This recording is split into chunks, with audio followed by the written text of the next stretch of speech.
You're watching Newsday TV. Thanks for joining us. I'm Ken Bufa. 3 people were killed in 2 separate car crashes on Long Island roads this weekend, leaving families devastated and drivers on edge. Newsday TV's Sherry Einhorn has this story. Devastation on Long Island roadways. Loved ones lost, families shattered. News about 2 more fatal motor vehicle crashes over the weekend is leaving some local drivers stunned and scared. We keep our eyes open. Kobe Caruto is a dad and a business owner. He told me he worries about his kids and his delivery drivers every time they hit the road. You have to make sure that you keep your eyes on the road and make sure you're watching your surrounding and being careful what's out there, because you never know what to expect anymore. A crash Sunday morning on Minetto Hill Road in Plainview left a 44-year-old driver dead and another person in serious condition. And 2 people were killed on Saturday when an alleged drunk driver crossed into oncoming traffic and struck a Ferrari on Northern Boulevard in Laurel Hollow. We're seeing an increase in speeding, in driving impaired. People are distracted and they're not wearing their seatbelts. And these are the 4 main causes for fatal crashes that we're seeing in the last 3 years. These are preventable tragedies.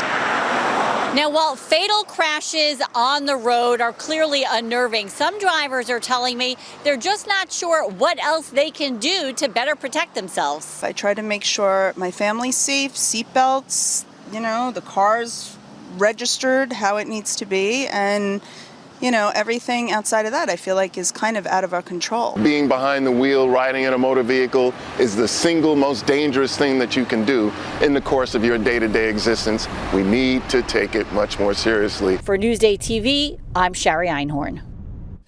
Rex Heuermann has been removed from Suicide Watch. The Suffolk County Sheriff said he will continue to be evaluated and his housing and security protocols have not changed. In the meantime, though, the Gilgo Beach killer investigation has fueled courtroom discussions. So, one big question remains. How will Rex's legal team defend him in court? Our Jasmine Anderson and Mark Harrington share some insight. Update now on the Gilgo killings investigation. I'm Jasmine Anderson with Newsday reporter Mark Harrington. Thank you for joining us. Nice to be here. So let's get right into this here. We are here to talk about how Rex Heuermann's legal team could potentially defend him in court. What will they likely emphasize? Well, they're likely to emphasize, first of all, the age of this evidence. This is a case that's been investigated for something like 13 years. Lots of leads, but not a lot of production. So they may emphasize the age of the DNA evidence, the age of some of the other evidence that they've collected. And they're also, very likely to look at the circumstantial nature of much of the evidence. Yeah, let's talk about the evidence, because Heuermann's lawyers could face potentially more conclusive evidence. So after searching his properties, of course, how will the defense handle this? Well, there's likely to be a lot more evidence. I mean, police scoured that home for days. Police, investigators, law enforcement. So there could be a lot more that we don't know about yet. So the case is likely to get a lot more complex. Absolutely. So you talked to some of the top defense attorneys on the island. What was the biggest takeaway when you talked about this case? They think this is going to be a sort of a crime of the century type trial.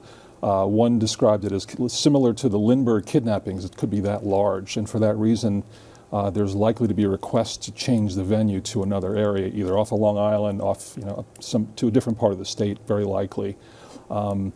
They're expecting to be teams of investigators, forensic experts, medical examiners, and at least someone said right now he's got 4 lawyers, and there could be more. And several people said that they expect the defense could potentially cost upwards of $1 million or more. Could, not necessarily.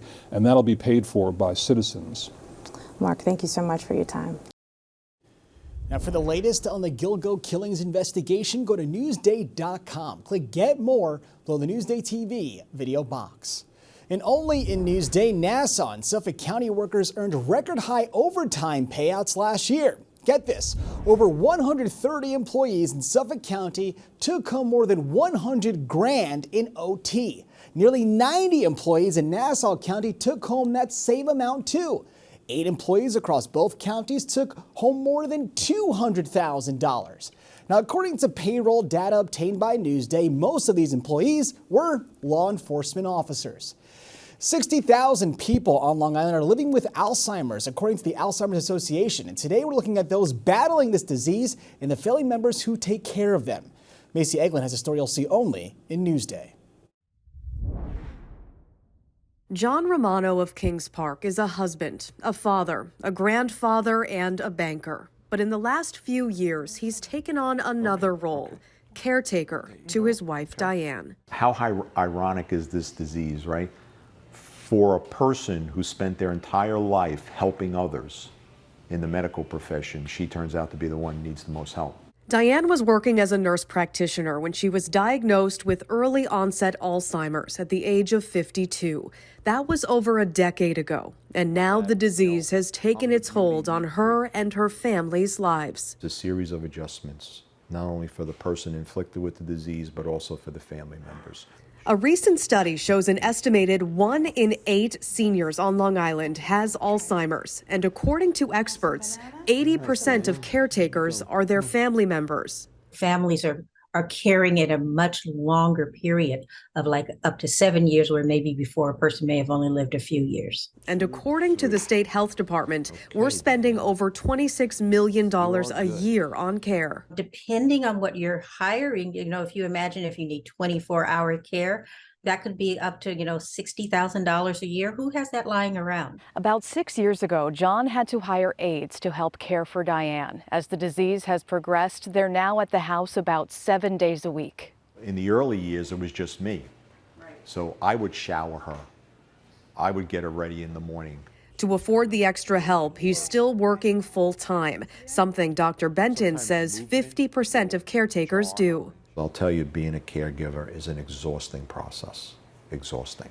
But John says he's embracing every moment. We'll be married 39 years come this October. Reporting for NewsdayTV in Kings Park, I'm Macy Eglin. For more on patients and resources to help care for them, go to Newsday.com, click Get More below the NewsdayTV video box. And gas prices have hit a 10-month high. Prices on Long Island have gone up about 25 cents per gallon since July 1st. So according to AAA, the national average today is $3.85 a gallon. Nassau and Suffolk counties are hovering right at the national average, and prices are up from a month ago, but down from over $4 this time last year. Fare hikes are coming to Nassau County bus riders. The cost for a single ride will increase from $2.75 to $2.90. The hike goes into effect on August 20th. Now, Suffolk County Transit says it has no plans to increase its bus fare. All right, let's take a look at your Long Island weather, shall we? You can see tonight we have thunderstorms, and tomorrow we have more of them. Temps will be in the 80s. So let's take a closer look at tomorrow. You can see it's a lot of rain and a lot of thunderstorms, and just it all overall not a great day. Long Island weather is brought to you by King O'Rourke Automotive Group. There's plenty of waterfront activities, parks, and restaurants as Macy Eglin takes us to Hampton Bays in today's destination downtown.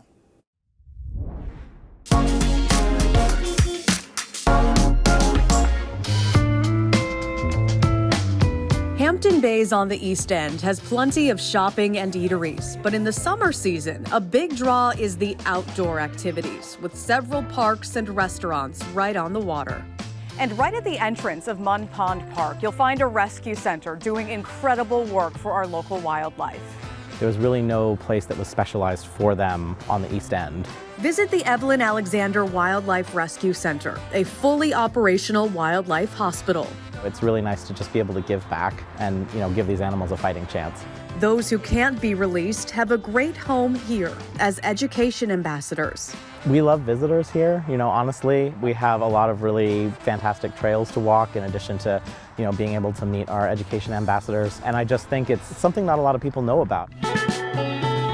After a day exploring, relax and recharge by the water at Cowfish. We are here at Cowfish in Hampton Bays with Erica Marcus, one of Newsday's food writers. This is such a cool vibe here at Cowfish. This place is really unique. It's on 2 or 3 levels. It's indoors, it's outdoors, it's porch, it's lawn, it's patio, and actually the food is very good too. These were recommended to us. The rotisserie chicken with sweet potato Brussels sprout hash. Yeah, looks amazing. These they're calling the Nola shrimp, and it's got like Cajun seasoning. It's got this rice, and it's got this sauce, and it's got this toast. Well, let's give it a go. Yeah, let's this dig all in. looks amazing.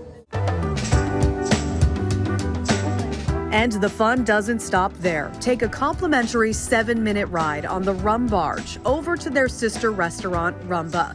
With a laid-back island vibe along the Shinnecock Bay, it's a perfect place for dinner or a sweet treat to end the night. All right, time for dessert here at Rumba after getting off the Rum Barge. And we're having something they're pretty well known for, Erica. Yeah, they have an awesome key lime pie.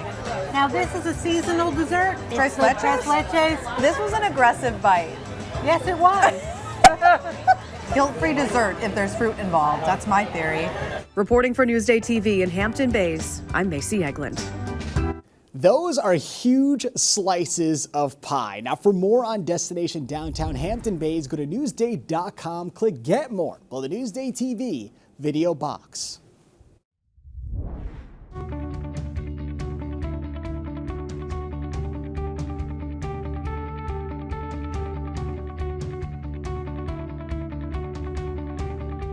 Newsday Sports is brought to you by PC Richard & Son.